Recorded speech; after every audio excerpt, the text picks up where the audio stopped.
92 to 95 FM, 810 medium wave, and online, BBC Radio Scotland.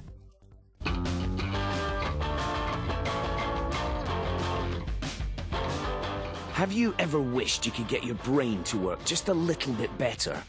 Well, if you have, keep listening. This is School for Genius, and I'm trainee genius Vic Galloway. We're taking a mind magician on the road to share some of his secrets, and over the next 4 weeks we'll be finding out about things like body language, persuasion and thinking big.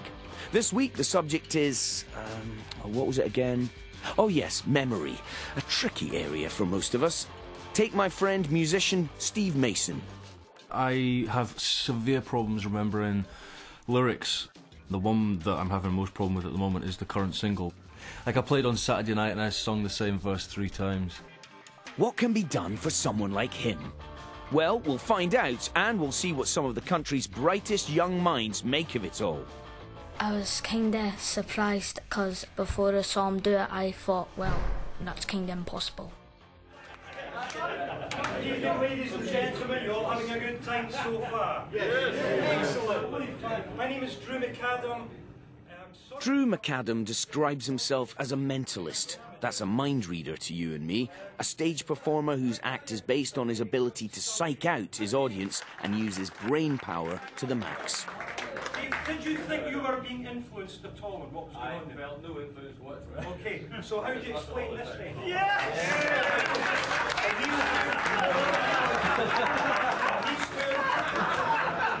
These two. Despite how it looks, Drew insists there's nothing psychic about what he does, and he wants only to use his powers for good. So we're taking him to meet a new and possibly even tougher audience, a primary 6 and 7 class. Okay, so here I am at Downfield Primary School in Dundee. The kids are on their lunch break, as you can hear, and Drew is inside getting ready to give the kids a master class in memory, something they'll never forget. Well, at least he hopes so. How you doing, guys? Which class are you in? Primary 5, 6 and he's 5. Oh, right, okay. Do you know we're here with Radio Scotland, and we've got a mentalist. Do you know what a mentalist is? Me? I'm a primary 7. You're a primary 7. I'm primary 7. So, what's a mentalist then? What do you think? A crazy person. A crazy person? I was so busy chatting to the kids that at first I didn't realise that Drew had wandered out into a corner of the playground and was causing something of a commotion. Go and cuddle it up in a spoon, put it in a spider. Why would do that?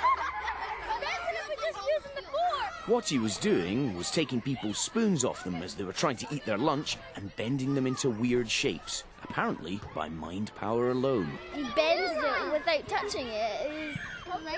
Put his hand over it and was rubbing like the air. He was heating up the air. He's a Jedi! Please, Bending the spoons, though, is just a piece of fun. Mad, astonishing fun, but not the main reason Drew was there, which was to try and teach the pupils some of the memory techniques he uses in his stage show.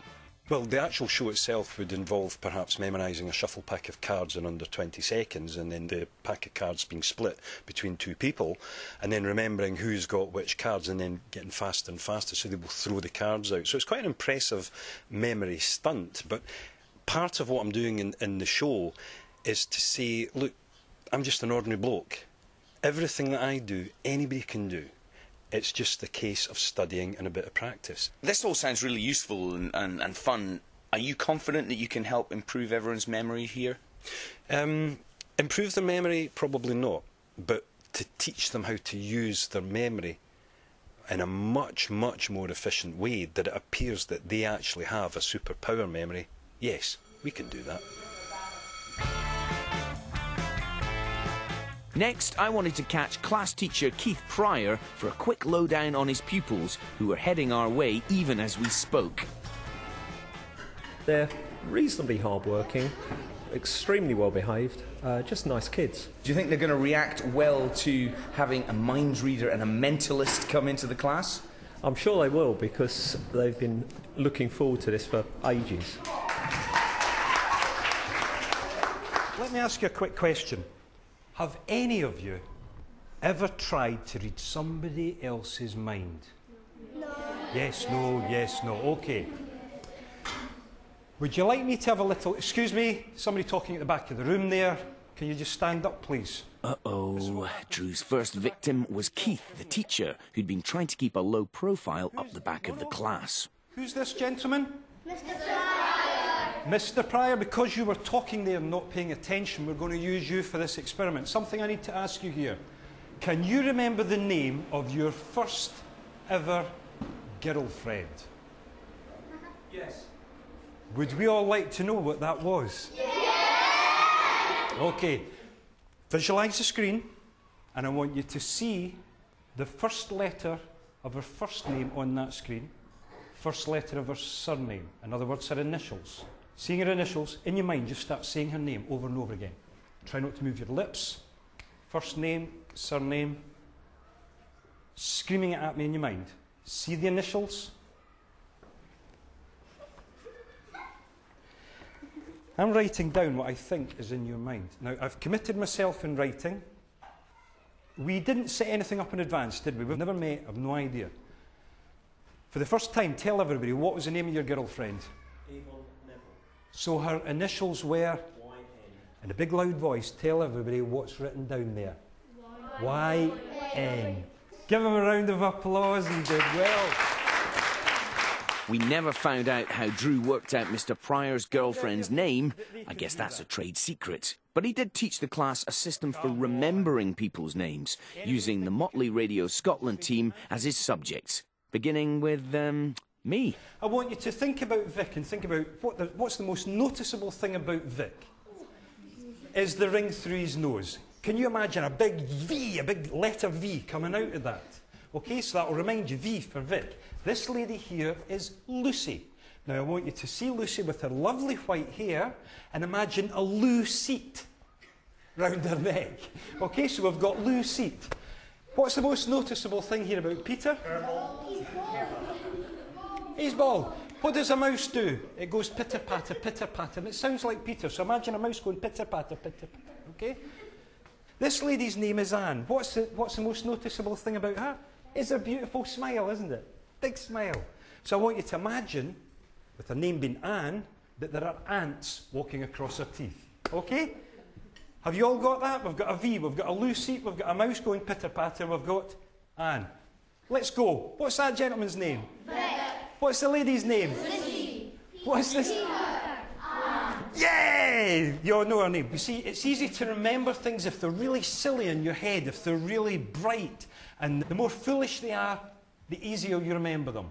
What's my name? Drew. Oh, I see, you already knew that. Okay. So it's all about using your imagination. That's the key.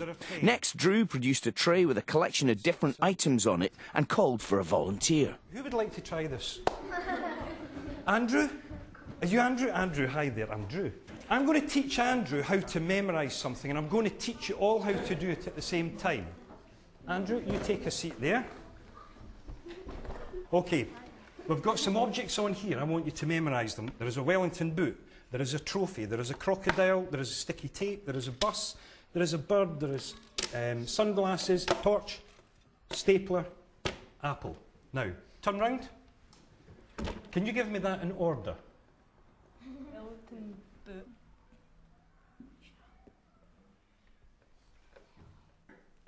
No? Okay. Try it this way. Okay, everybody try this. All you have to do is remember the Wellington boot. Now you imagine that you're putting on your Wellington boot, and inside it something's jagging your foot. And it's a huge trophy, not a little one like this, huge, and it's jagging your foot. So the Wellington boot, you've got to put your foot in it, it's jagging your foot, it's the trophy. When you take the trophy out, there's a crocodile comes along, a huge green crocodile comes and it eats the trophy. So that's the Wellington boot. Remember, you're putting in what happens, what's in the Wellington boot? Trophy. What happens to trophy? The crocodile. So you grab this sticky tape and you wrap it around the crocodile as much as you can so that the crocodile can't move. So that reminds you of the sticky tape. Then we have to move the sticky tape to sunglasses. So I want you to imagine that instead of wearing sunglasses, you've got two sellotape. You know the sticky tape tubes? And everybody's laughing at you because you think you look so cool. But So far we've got a Wellington boot, a trophy, a toy crocodile, a roll of sticky tape and some sunglasses. Got that? And there's more. And you put them on a bird. Now, not a little bird like this. This bird is as big as a house. So you're having to put these huge sunglasses on the bird. Now, this giant bird's sitting there, minding its own business, and there's a bus comes along and runs it down. Squelch. Okay? You try to help. You look underneath the bus, and you're using a torch underneath the bus. But it's not just a little purple torch like that. It's a huge torch, massive torch, the size of a dustbin. You're looking underneath there. Then you take the torch, and you start using it as a stapler. You're firing the staples out of it. So that reminds you of the stapler. And then you take the stapler, and you're punching the apple full of it. OK. Go through the list. Don't look at this. Let's take this away now. Start with the first thing. The boot. Wellington boot. Out loud. Trophy. Trophy. The crocodile. Crocodile. The sticky tape. Sticky tape. The sunglasses. Sunglasses. The bird. Bird. The bus. The bus. The torch. The stapler. And then the apple. Give them a round of applause. They did all 10. And it wasn't just Andrew who could remember them, the whole class could. Drew got them to chant the list forwards and then, to their amazement, backwards. Apple, stapler, torch, bus, bird, sunglasses, sticky tape, crocodile, trophy, Wellington. Let me just give you something else, OK? If you can do it with 10 objects, I promise you can do it with 100. It's exactly the same thing. So when you're sitting there and you've got things to learn from school, whether it be names or whether it be dates or whether it be objects, it makes no difference. Have some fun with it. Get that imagination going. Get the most ridiculous pictures you can think of and just link it to the next thing and link that to the next thing. And you'll be able to remember lists 100 objects long, forwards and backwards. I'll bet before you come in here today you would all have thought that that was impossible. But it's not, is it? It's perfectly possible. Thank you very much for your attention, ladies and gentlemen. After the show, the kids bombarded Drew with questions. And I did too. And I found out how from an early age he'd been inspired by legendary performers on both sides of the Atlantic. Mind reading as an art form has been around for a long, long time. People like Dunninger, Maurice Fogel, for example. Names that people won't know, and yet Dunninger, in his day, he was one of the few recognised voices on radio. I'm in awe of these people, and I'm very much aware that I'm standing on the shoulders of giants. Today we have people like Dan Brown, Mark Salem, Uri Geller, who are still doing the same thing. They're saying, what is our mind capable of? And always pushing that limit of the mind and the mind's capabilities and being able to use your brain, perhaps in a different way. Not far away, near St Andrews, lives musician Steve Mason, formerly frontman with the Beta Band, now known as Black Affair.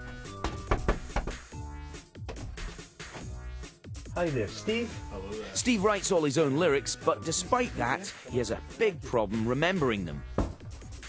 Could a masterclass with Drew help him out? I'm just gonna find the lyrics for It's Real, which is the current single, which I just can't remember. I did this song on Saturday night, and I couldn't remember the words. I sang the same verse 3 times. So it's here, and the lyrics are, the inhibition that I had when we first met has been replaced by a fear closed like a net. Then there's a chorus. Then it was, I was mistaken. If I thought I was alone, I ran away, but you just found your way back home. Then another chorus. Then there is a fear that you're smarter and you lie. Can different people be the same, or does one hide? And yeah, I just have serious problems remembering all the verses. I mean, I can still remember lyrics from Beta Band tracks, like pretty much no, that's no problem. I don't know if it's just I played those for so long and they're just stuck in there, but these new ones, yeah, I have serious problems. Well, you're not far wrong there with what you're talking about. It's stuck in there. We have a short-term memory, we have a long-term memory. Once you get it in your long-term memory, it's not a problem. Yeah. The problem is getting it, first of all, into your short-term memory, and once it's been there and you've done it a few times, you'll find that it'll just stick anyway. Right. So what we're going to do is we're going to have a look at some of the memory systems. Let me explain a little bit about the way memory works. As human beings, we tend not to remember things which are surreal, like words or numbers. What we remember are the things that are ridiculous, that are violent, cartoon things that are totally unusual, totally out of the ordinary. Yeah. So what we do is we will take some of the words that are in your lyrics, we will pick out the main ones, and we will produce a picture from that. Cool. So we're going to look at 3 different verses, and in order to remember them in sequence, we're going to use what we call the loci system. Now this goes way back to ancient Greeks, where they would put something in their mind in an actual location, either in their town or in their house, so that all they had to do to remember the sequence is to go back in their mind and revisit those locations. Have you heard of that sort of thing before? No, but I like the sound of it. Excellent. Steve was up for it. Good start. Now all he had to do was crank up his imagination. The 3 verses we have, the first few words of the first verse is the inhibition that I had. So we have to take the word inhibition and turn it into an actual picture. Right. The second verse is I was mistaken, so we want to take that word mistaken and build a picture around it. And then the third verse is there is a fear. So in order to get these in order, we have to remember inhibition, mistaken and fear. So we're going to put one of these in each location in your house. Inhibition. To me, I would think of an inn. There's an inn not that far along the road where there's a lot of music played at it now. Right. You know what I'm talking about? Yes. So I would think of that as being an inn. Does that make sense to you? That's a very good one, yeah. And that would remind you inhibition. The second one, mistaken. What about a naughty school teacher? Mistaken. Would you remember the word, though, taken as being an actual picture? Does that do it for you, mistaken? If it does it for you, then that's what matters. Yeah, I think I'd remember that. Okay. And then we've got fear. Right. So that's easy enough. We can just have something scary, or what? Well, there's the beast that lives around here, so maybe we could connect it with that. If that gives you the picture of fear, then that's going to work. Right. Let's tie it in with a room in each of the house. Okay. Drew then got Steve to his feet and took him into the hallway. Right, Steve, we're at the front door, so it's as though you're coming in the front door. Yes. And the first room we come to is your... This is the studio. I can see 3 or 4 guitars, large boxes and strange boxes with lots of knobs and dials on it.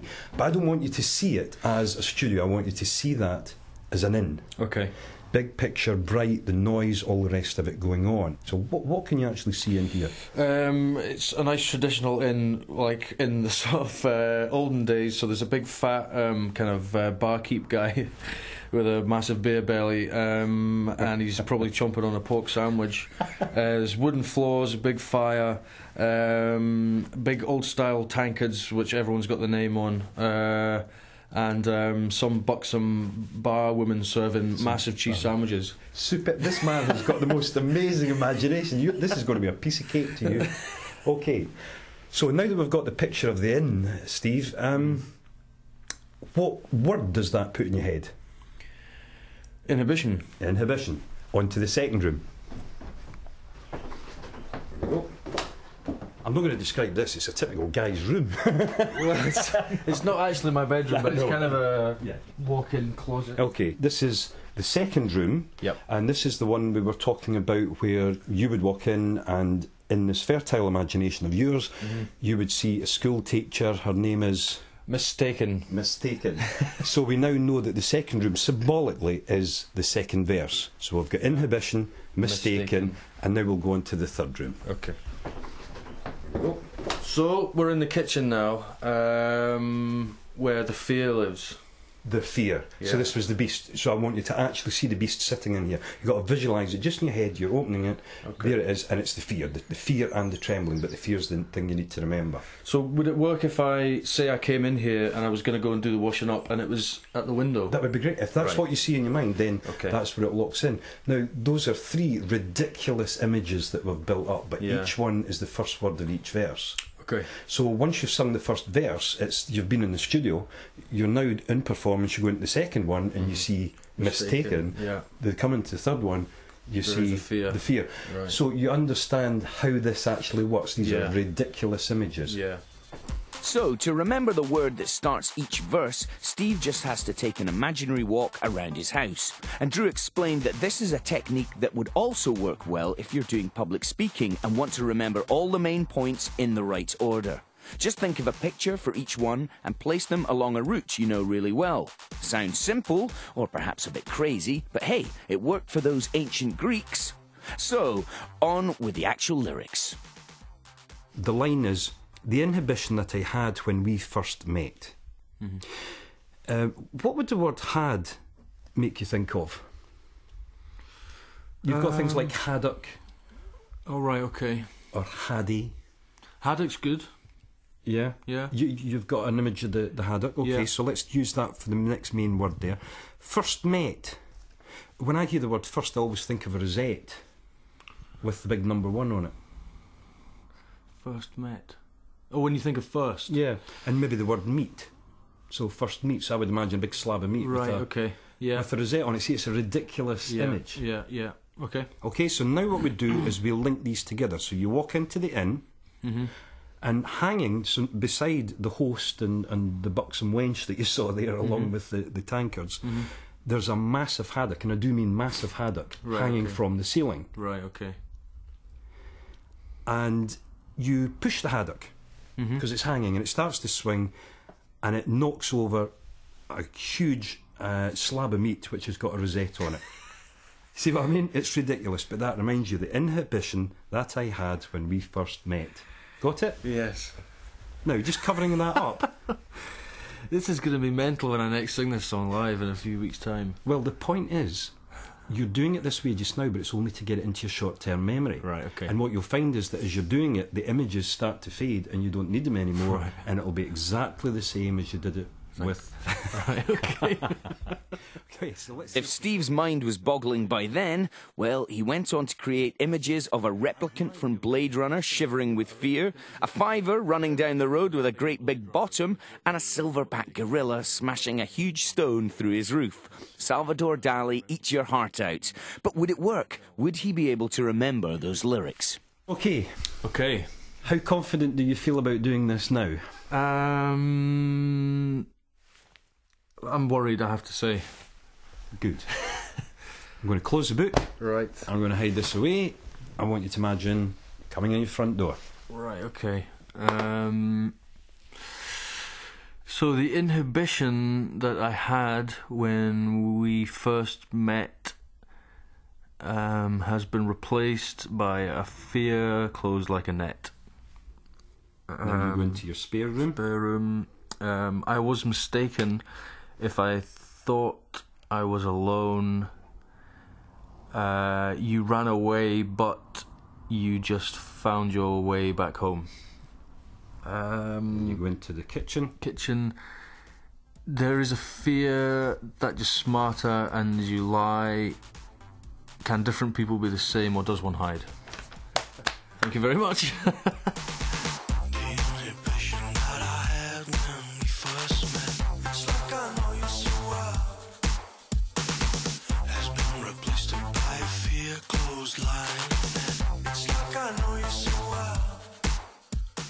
The system really seemed to suit Steve, perhaps not surprisingly, because it's creative. It was enjoyable, yeah, because, you know, anything where you're kind of using your brain and, you know, I was never very good at school because everything seemed so logical, you know, and you're being asked to just regurgitate information, but in this, you're kind of using your own imagination to make up things to remind you of things, so it's a very personal way of doing it because you invented these things which are going to help remind you of the thing that you've forgotten. It won't influence my lyrics, no, but it will certainly help me sing the right things, which is pretty important, really.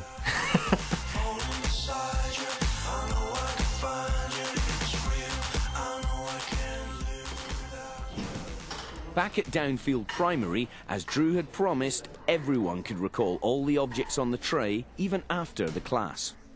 Wellington boot, trophy. Wellington boot, trophy. Crocodile, sticky tape. Sticky tape, sunglasses, bird, bus, torch, stapler and an apple. It's easier now because I know like to get ways of to remember it, like a story with it all linking together and stuff, so probably remember things like easier now. It was cool. It could be really useful in learning foreign languages and things like that. Certainly with topic work, remembering things in topic, yes. The topic that primary 6, 7s are doing at the moment is basically the classification of animals. Remembering all the different types of animals that you've got and the subtypes would be dead easy with this. Did everyone enjoy that then? Can you remember everyone's names? Let's just do it as a quick test. Who's the lady over there? Who's this? Who's this? Who am I? Do you think you're going to use these skills to remember things now? Yeah. More than 10 things? 20 things? 100 things? It's useful. This can be applied to so many different things. And I tell you what, have you enjoyed the whole afternoon? Yeah. Is it better than a normal lesson? Good, good. Excellent. Well, it's been a pleasure to be here at Downfield Primary School in Dundee. I bought my first ever records in Dundee. It's a joy, beautiful weather, and you guys have been brilliant as well. Now, let's hear you one more time. Come on, everyone. The first thing they've learned is that their memory is far better than they actually think it is, and that we're capable of remembering lists which are very, very long, hundreds of items on it. Now that's a nice little game in its own, but hopefully what the kids can take away with them is it will help them with their exams, for example, once they get to the high school. Whatever the subject, if they have to remember chemical formula, dates in history, lists of kings, it can be anything at all, authors, the names of the authors' books. If they find that they have a gap and they're having real difficulty in actually memorising something that's important for the exam, they will be able to use that technique of producing ridiculous pictures and then linking it to what they need it to remember it. So it's got 1,000 uses. Once they leave the high school and they go to work, it probably becomes even more important. They'll be able to remember the name of staff, they'll be able to remember the name of customers, they'll be able to remember dates, anything they want. You can apply it to absolutely anything in adult life. Well, I've definitely learned a few things about memory and the magical powers of the imagination, and I can now tell you, without consulting notes, that next week's programme is about the mind-body connection, body talk, and why you'll never get away with telling a porky pie while Drew's around. Meanwhile, if you'd like to see rather than just hear Drew in action, visit bbc.co.uk/Radio Scotland, look for School for Genius, and follow the link to BBC Learning. Thanks for listening, and I'll speak to you next week.